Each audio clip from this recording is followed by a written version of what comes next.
आज हम पढ़ने वाले हैं सीएजी। यानी सीएजी क्या होता है? Controller and auditor general. यानी हिंदी में बात करें तो नियंत्रक एवं महालेखा परीक्षक। तो आज हम नियंत्रक एवं महालेखा परीक्षक के बारे में ध्यान से समझेंगे। बहुत ज़्यादा इंपॉर्टेंट टॉपिक हो जाता है, एग्जाम में आने के पूरे चांसेस हैं। चलो करते हैं स्टार्ट। आर्टिकल वाइज आर्टिकल बताऊंगा कौन से आर्टिकल में क्या है, और कुछ इंपॉर्टेंट नोट्स होंगे वो भी हम आपको बताएंगे। चलो स्टार्ट करते हैं क्या होता है। तो सीएजी यानी कंट्रोलर एंड ऑडिटर जनरल की बात की जाए तो हम उसे पढ़ते हैं संविधान के आर्टिकल 148 से 151 तक, यानी अनुच्छेद 148 से 151 तक हम पढ़ते हैं किसके बारे में? सीएजी के बारे में। तो स्टार्ट करते हैं। नोट नंबर 1 क्या कहता है? डॉक्टर भीमराव अम्बेडकर थे, उन्होंने सीएजी को कहा है भारत का सबसे महत्वपूर्ण अधिकारी। यानी सबसे महत्वपूर्ण अधिकारी किसे कहा है? सीएजी को। सीएजी की फुल फॉर्म क्या होती है? Controller and auditor general. Hindi में बात करें तो नियंत्रक महालेखा परीक्षक।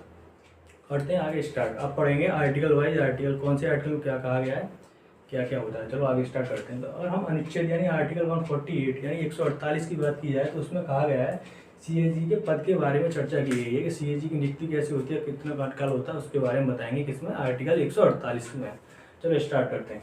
तो सीएजी की जो नियुक्ति होती है प्रधानमंत्री की सलाह पर कौन करता है? राष्ट्रपति करते हैं। ध्यान रखना, बहुत इंपॉर्टेंट क्वेश्चन है। यानी डायरेक्ट जो सीएजी का इलेक्शन नहीं होता, प्रधानमंत्री की सलाह पर प्रधानमंत्री राष्ट्रपति को कहते हैं। प्रधानमंत्री की सलाह पर कौन करता है सीएजी की नियुक्ति?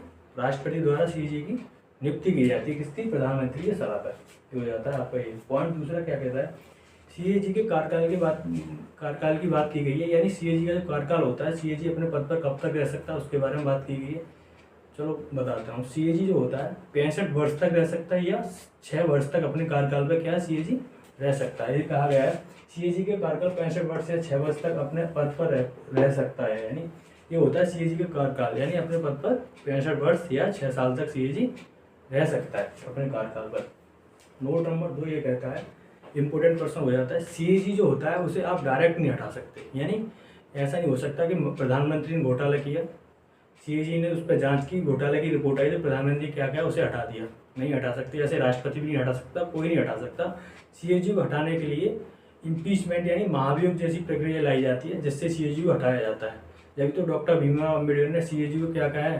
भारत का सबसे महत्वपूर्ण अधिकारी कहा है। इसीलिए क्योंकि सीएजी को आप डायरेक्ट नहीं हटा सकते, इम्पीचमेंट या महाभियोग जैसी प्रक्रिया लाई जाती है जिससे सीएजी को आप हटा सकते हैं। तो ये बहुत इंपॉर्टेंट पॉइंट हो जाता है, इसे आप याद रखना। चलो आगे बात की जाए तो सीएजी अपना जो त्यागपत्र जो है राष्ट्रपति को देता है, और राष्ट्रपति को त्यागपत्र भी देता है, और शपथ ग्रहण भी कौन कराता है? राष्ट्रपति ही कराते हैं। सीएजी को क्या? शपथ ग्रहण और त्यागपत्र कौन? राष्ट्रपति को देता है। इंपॉर्टेंट क्वेश्चन डायरेक्ट पूछ लेगा, सीएजी अपना त्यागपत्र किसको देते हैं? तो राष्ट्रपति को देते हैं। ठीक है, क्लियर होगा। अब क्वेश्चन आ जाता है इंपॉर्टेंट। देखो, मंत्रिपरिषद जो होता है उसका कोई भी सदस्य सीएजी नहीं बन सकता। सीएजी क्या होता है? Controller and auditor general. CAG कोई मंत्रिपरिषद का सदस्य नहीं बन सकता। कहा गया है मंत्रिपरिषद का कोई भी सदस्य सीएजी नहीं बन सकता। यानी मंत्रिपरिषद का कोई भी सदस्य हो वो सीएजी नहीं बन सकता।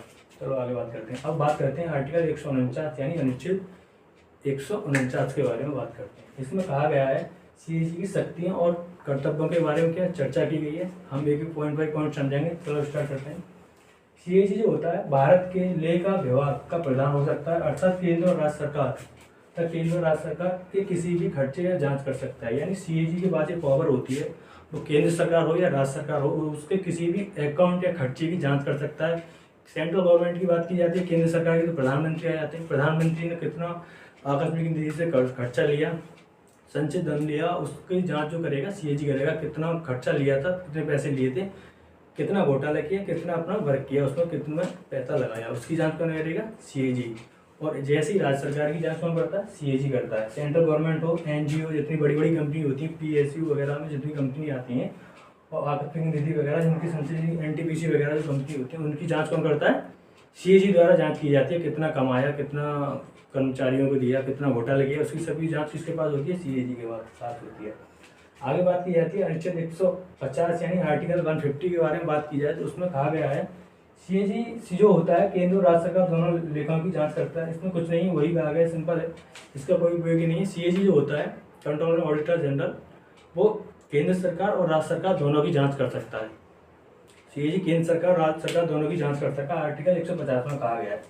आगे बात की जाती है अनुच्छेद 151 यानी आर्टिकल 151 में कहा गया है सीएजी केंद्र और राज्य सरकार की रिपोर्ट जो होती है राष्ट्रपति को सौंपते हैं। केंद्र सरकार की रिपोर्ट जो होती है राष्ट्रपति को सौंपेगा, और वहीं राज्य सरकार की बात की जाए तो वो राज्यपाल को जाके सौंपते हैं, क्योंकि केंद्र सरकार की रिपोर्ट राष्ट्रपति को सौंपेगा और राज्य सरकार की रिपोर्ट होगी राज्यपाल को सौंपता है सीएजी। इंपॉर्टेंट क्वेश्चन पूछ लेगा, सीएजी जो होता है अपनी जो रिपोर्ट होती है उसे किसको सौंपता है, तो राष्ट्रपति को सौंपता है। ठीक है, अगर ऐसे पूछता है तो राष्ट्रपति कह देंगे, अगर स्टेट गवर्नमेंट पूछता है तो आप राज्यपाल कहना है, जनरली यही पूछता है, राष्ट्रपति कहना। ठीक है, बोले।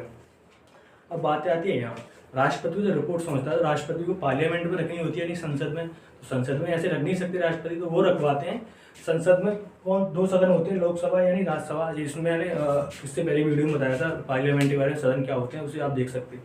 तो संसद यानी सेंट्रल गवर्नमेंट में संसद की बात आती है, इसमें होता है एक तो लोकसभा, एक होता है राज्यसभा। तो लोकसभा का जो स्पीकर होता है यानी अध्यक्ष स्पीकर को दे देते हैं, स्पीकर रख दे। राज्यसभा में किसे रख देते हैं, सभापति होता है, इससे राष्ट्रपति क्या सौंप देते हैं। ऐसी राज्यपाल की बात की जाए तो राज्यपाल जो है विधानसभा यानी और विधानसभा विधान परिषद, यानी विधानसभा की बात की जाए तो उसमें स्पीकर को, विधान परिषद की बात की जाए तो सभापति को क्या राज्यपाल क्या रिपोर्ट सौंप दे देते हैं। तो ये होता है सीएजी के रिपोर्ट के बारे में क्या थी चर्चा के बारे में मैंने आपको बताया। नोट नंबर 1 ये क्या कहता है, नोट नंबर 3 ये कहता है सीएजी की जो रिपोर्ट होती है, देखो क्वेश्चन आता है कि सीएजी सबकी जांच करता है, सीएजी की तो जांच करता होगा, तो सीएजी की जांच करती है वो करती है लोक लेखा समिति, यानी लोक लेखा समिति जांच करती है किसकी, सीएजी की। सीएजी जो रिपोर्ट देता है उसकी जांच करता है कि इसमें क्या करेक्शन है, क्या सही है, क्या गलत है, सीएजी ने कहीं गलत तो नहीं बना दी, उसकी जांच करती है लोक लेखा समिति करती है। और लोक लेखा समिति का जो अध्यक्ष होता है ना, अध्यक्ष होता है वो होता है विपक्ष सरकार का, यानी विपक्ष की जो सरकार होती है ना उसका वैसे भी बहुत ज़्यादा गौर रहता है उस पर, अभी प्रेजेंट में सरकार होती है उस पर। तो सीएजी होता है और विपक्ष की सरकार, उन दोनों का बहुत अच्छा कॉम्बिनेशन मिल जाता है। इसलिए जो इसके जो अध्यक्ष होता है ना, विपक्ष की सरकार का अध्यक्ष होता है किसका, लोक लेखा समिति। लोक लेखा समिति की बात की जाए तो इसमें कितने होते हैं, टोटल 22 सदस्य होते हैं। कितने, 22 सदस्य होते हैं लोक लेखा समिति में, और सीएजी की जाँच करती है लोक लेखा समिति। तो ये था इम्पोर्टेंट जो मैंने आपको सीएजी के बारे में बताया। हमने बात की आर्टिकल 148 से 151 के बारे में, जो सीएजी के बारे में चर्चा की गई है। सीएजी की फुल फॉर्म की बात की जाए तो controller and auditor general, Hindi में बात की जाती है नियंत्रक एवं महालेखा परीक्षक। मैं डॉक्टर भीमराव अम्बेडकर ने क्या कहा है सीएजी को, भारत का सबसे महत्वपूर्ण व्यक्ति कहा गया है या अधिकारी कहा गया है। ठीक है, और सीएजी जो होता है अपना त्यागपत्र किसे देता है, राष्ट्रपति को। और रिपोर्ट की बात की जाए तो वो भी किसी को देता है, राष्ट्रपति को देता है। तो ये था सीएजी के बारे में फुल एक्सप्लेनेशन। तो आई होप आपको क्लियर होगा, मैंने आपको बताया। तो मिलते हैं जब तक कि नेक्स्ट वीडियो में, तब तक के लिए बाय बाय, जय हिंद।